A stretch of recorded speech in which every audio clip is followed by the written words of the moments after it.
Ottawa's November chill settled over the city, a reminder of the season's bite and the seriousness of the week's events. But the cold was matched only by the intensity and ambition of Sweden's diplomatic push, which brought a sense of urgency and excitement to the capital. King Carl XVI, Gustav, and Queen Sylvia arrived at the helm of a powerhouse delegation, making it clear this was far more than a ceremonial visit or a routine trade mission.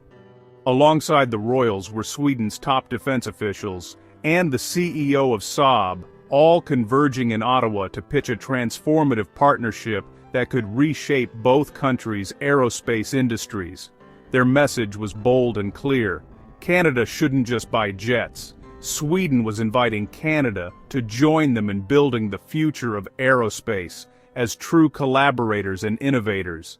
The visit, complete with royal pageantry, military honors, and high-stakes talks, put the Gripen E fighter jet back in the spotlight, reigniting interest and debate across the country. With Canada's fighter replacement program already under intense scrutiny, the timing of Sweden's high-profile push was no accident. It was a calculated move to influence a critical decision. Sweden's proposal was ambitious. Canada would become a full partner, not just a customer, gaining access to jobs, advanced technology, and a real stake in the global Gripen enterprise, with opportunities for Canadian industry to grow. Now the Canadian government, led by Prime Minister Mark Carney, faces a pivotal choice that could shape the nation's defense and economic future for decades to come.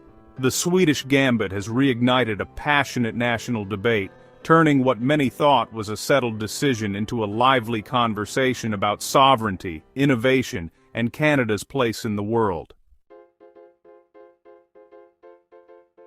At the heart of Sweden's pitch to Canada is a bold and unprecedented industrial offer that goes far beyond a simple arms deal. This isn't just about selling fighter jets, it's about forging a long-term partnership that could transform the Canadian aerospace sector for decades to come. Saab proposes not just to sell jets but to build them right here in Canada, establishing new manufacturing, assembly, and research and development facilities on Canadian soil. This would mean a significant transfer of skills, knowledge, and technology to Canadian workers and companies. The deal could create up to 10,000 high-quality jobs across the country, ranging from engineering and advanced systems integration to supply chain management and high-tech manufacturing. It's a rare opportunity to boost local expertise and keep talent at home. Crucially, Saab promises full technology and intellectual property transfer, giving Canada true industrial sovereignty over its fighter fleet. This means Canadian companies could maintain, upgrade, and even export components independently in the future. The first Canadian-built Gripens could roll off the assembly line in as little as 3 to 5 years. Potentially much faster than the F-35s currently on order. This accelerated timeline could help Canada modernize its air force sooner than expected. For a military still flying aging CF-18s, the promise of new, home-built jets is a powerful incentive, one that could address urgent capability gaps and support national security. Industry Minister Melanie Joly calls the offer very interesting, reflecting a new era where defense deals are expected to drive not just security, but also economic growth, innovation, and high-value employment for Canadians. The Swedish proposal directly challenges the status quo of Canadian defense procurement, raising questions about how future contracts should be structured to maximize benefits for Canada. It's more than a sale. It's a chance to reshape Canada's aerospace future, strengthen its industrial base, and secure a new level of independence in the global defense landscape.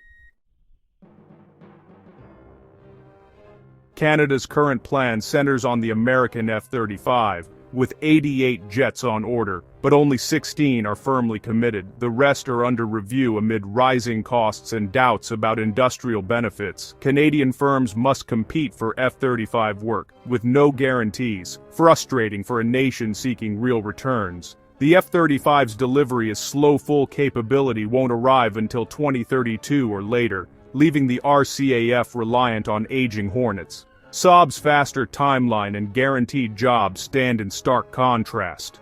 Political uncertainty in the U.S. adds risk to the F-35 supply chain.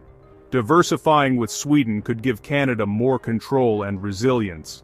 The debate is now about more than jets. It's about sovereignty and strategic independence. The Swedish offer isn't just about Canada, it's about Ukraine too. Sweden wants to supply up to 150 Gripens to Ukraine, but can't meet demand alone. Canada's aerospace sector could help build these jets, turning a domestic deal into a lifeline for Ukraine. A Canadian production line would directly support Ukraine's fight, boosting Canada's global standing. This partnership would let Canada aid Ukraine without depleting its own forces. It's a compelling narrative, building jets at home, defending democracy abroad. The deal aligns with Canadian values and foreign policy, making it a win on multiple fronts. The prospect of building Gripens in Canada has sent a wave of excitement through the country's aerospace sector, sparking new conversations, fresh ideas, and a renewed sense of purpose among industry leaders and workers alike.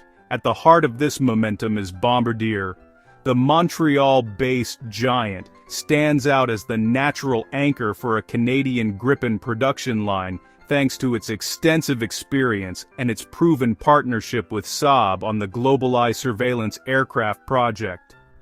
This collaboration has already demonstrated how Canadian and Swedish expertise can come together to deliver world-class aerospace solutions.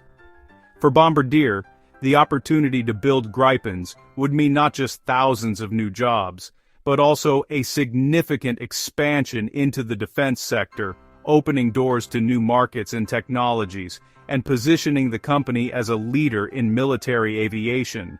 The benefits wouldn't stop at Bombardier. The impact would ripple across the country, creating opportunities for hundreds of Canadian suppliers, from small precision parts manufacturers to logistics companies, and strengthening the entire aerospace supply chain. This project could ignite an industrial renaissance, transforming Canada from a buyer of advanced fighter jets into a builder and exporter, boosting innovation, skills, and global competitiveness in the process. The government sees this as a rare opportunity to create a self-sustaining, high-tech aerospace industry, one that can support Canadian jobs, research, and economic growth for decades to come. In contrast to the F-35's limited industrial benefits for Canada, the Gripen offer stands out as a true game-changer, promising far greater returns for Canadian workers and businesses. Anchoring the deal with Bombardier could finally help Canada realize its long-held ambitions in aerospace, turning vision into reality and securing a brighter future for the entire industry. Not everyone is convinced. Critics warn that operating both F-35s and Gripens would be a logistical headache. Two fleets mean duplicate supply chains, training, and maintenance, potentially straining resources. Some argue the F-35's advanced tech would be diluted by splitting the buy. But Sweden counters. Nordic countries already mix F-35s and Gripens seamlessly, thanks to NATO standard data links. A mixed fleet could even complicate enemy planning, offering strategic flexibility. The Gripen's ability to operate from remote locations adds another layer of resilience.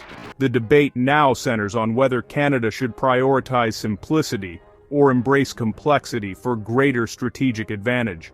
The answer will shape the RCAF for decades.